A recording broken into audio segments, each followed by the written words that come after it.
आज मैं लेकर आई हूँ सैलेड बार की रेसिपी, जो कि अक्सर शादियों में बनाया जाता है और ये बहुत टेस्टी और बहुत डिलीशियस होता है। मेरी कोशिश होती है कि आपको ऐसी रेसिपी दूँ जिससे आपका टाइम भी बचे और आपके पैसे भी ज़ाया ना हो। सैलेड बार में अक्सर दो तरह की सैलेड होती है, जिसमें चना चाट है और रशियन सैलेड है। तो आज हम दोनों सैलेड्स बनाएंगे। तो शुरू करते हैं आज की रेसिपी। अस्सलाम वालेकुम, welcome to Muslims kitchen. Salad bar के लिए सबसे पहले मैं चना चाट बनाऊंगी, जिसके लिए मैंने चने लिए हैं 1 कप, जिसे मैंने 2 घंटे भिगोने के बाद बॉईल कर लिया था। चाट बनाने के लिए जो मैंने चने लिए हैं उसको मैंने बग़ैर सोडे के बॉईल किया है। जब भी आप चाट बनाने के लिए चने इस्तेमाल करें तो उसको सोडे के बगैर ही बॉईल करें। सोडे से चाट का जो टेस्ट है वो बिल्कुल चेंज हो जाता है और चाट जल्दी ख़राब हो जाती है। यहाँ पर 1 कप लाल लोबिया या राजमा आधे घंटे भिगोने के बाद मैंने इसको बॉईल कर लिया था, ये भी ऐड कर देंगे। यहाँ पर 2 अदद मैंने प्याज ली है, जिसको चॉप कर लिया था बिल्कुल बारीक और पानी में भिगो के रख दिया था। अब ये भी शामिल कर देंगे। पानी मैंने सारा इसका निकाल लिया है। परफेक्ट चाट बनाने के लिए यहाँ पर आपने इस बात का भी ख्याल रखना है कि जितनी भी चीज़ें आपने ऐड करनी है सब ठंडी होनी चाहिए। मौसम गर्म हो या ठंडा, आपने इसको फ्रिज में रख कर थोड़ी देर ठंडा कर लेना है।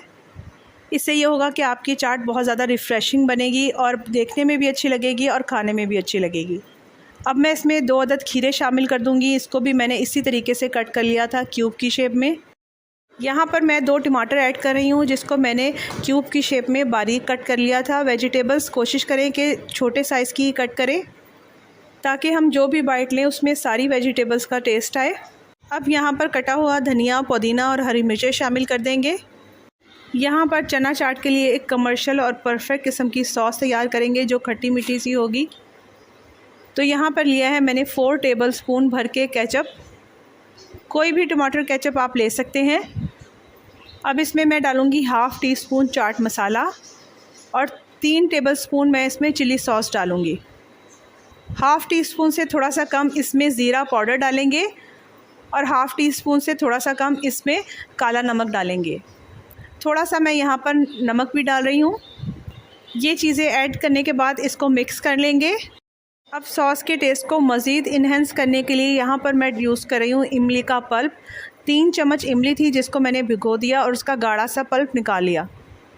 इमली का जो पल्प हम इस्तेमाल करेंगे उसमें पानी की मिकदार बहुत कम होनी चाहिए। चाट में जितनी भी पानी की मिकदार कम होगी, इतनी ही चाट आपकी खिली खिली बनेगी और बहुत देर तक रिफ़्रेश रहेगी। तो इस तरह से बहुत ही टेस्टी सी सॉस रेडी हो चुकी है। अब इसको चाट के ऊपर डाल देंगे। सॉस डालने के बाद यहाँ पर मैं 2 टेबलस्पून ग्राइंड की हुई शुगर डाल रही हूँ। आप भी कोशिश करें कि जब चीनी डालें तो उसको ग्राइंड करके डालें। इसके बाद मैं इसमें थोड़ा सा काली मिर्च का पाउडर डाल दूँगी। अब सब चीज़ों को अच्छी तरीके से मिक्स कर लेंगे। इस तरह से चाट बनाकर आप 2 से 3 दिन के लिए इसको स्टोर कर सकते हैं। अगर ज़्यादा दिन के लिए आपने स्टोर करनी है तो इसमें प्याज मत डालिएगा, बाकी सारी चीज़ें इसमें ऐड हो जाएंगी। प्याज आप जब सर्व करें तो उस वक्त डालें। तो सारी टिप्स को फॉलो करते हुए आप भी इसी तरह की मज़ेदार सी, क्रंची सी, टेस्टी सी चना चाट घर में बना सकते हैं। दूसरी रेसिपी जो मैं बनाने जा रही हूँ वो है रशियन सैलेड, जिसको हम देसी टच के साथ बनाएंगे। यहाँ पर मैं 1.5 कप मैक्रोनी ले रही हूँ, जिसको मैंने पानी डालकर और थोड़ा सा ऑयल डाल के बॉईल कर लिया था, ताकि ये आपस में चिपके ना। इसके बाद इसमें मैं 1 प्याली कटे हुए सेब शामिल कर दूँगी। सेब की क्वांटिटी आप अपनी मर्ज़ी से ज़्यादा भी शामिल कर सकते हैं। 1 प्याली बॉईल किए हुए आलू शामिल कर दूँगी, जिसको मैंने पहले कट कर लिया, उसके बाद बॉईल किया, ताकि इसकी शेप ना ख़राब हो। इसके बाद इसमें 1 प्याली गाजर शामिल कर देंगे। गाजरों को भी पहले मैंने कट कर लिया था और फिर बॉईल किया था। 1 ही प्याली इसमें बनाना शामिल कर देंगे। यहाँ पर मैं थोड़े से इसमें मटर शामिल कर रही हूँ, तकरीबन 2 टेबलस्पून के करीब मटर हैं। यहाँ पर जो मैंने मटर शामिल किए हैं इसको मैंने बॉईल नहीं किया, वैसे ही इसको शामिल कर दिया है। यहाँ पर आप अपनी मर्ज़ी से कोई भी फ्रूट शामिल कर सकते हैं। फ्रूट कॉकटेल भी डालना चाहें तो वो भी डाल सकते हैं। यहाँ पर फ्रूट सैलेड की ड्रेसिंग तैयार करेंगे। इसके लिए मैंने आधा कप मेयोनीज़ ली है और आधा कप ही मैंने क्रीम ली है। यहाँ पर आधा कप मैं चीनी ले रही हूँ। तीनों चीज़ों को अच्छी तरीके से मिक्स करेंगे। बस आपने इस बात का ख्याल रखना है कि सब चीज़ें जो हैं ठंडी होनी चाहिए। जो भी हम वेजिटेबल्स और फ्रूट्स इस्तेमाल करेंगे वो सब ठंडे होने चाहिए। थोड़ी सी मैं इसमें ब्लैक पेपर भी डाल रही हूँ। आपके पास अगर सफ़ेद मिर्च हो तो वो भी इस्तेमाल कर सकते हैं। अब ड्रेसिंग को फ्रूट सैलेड पे डाल देंगे और अच्छी तरीके से मिक्स कर लेंगे। ड्रेसिंग को इस तरीके से मिक्स करेंगे ताकि पूरी सैलेड पे अच्छी तरीके से लग जाए।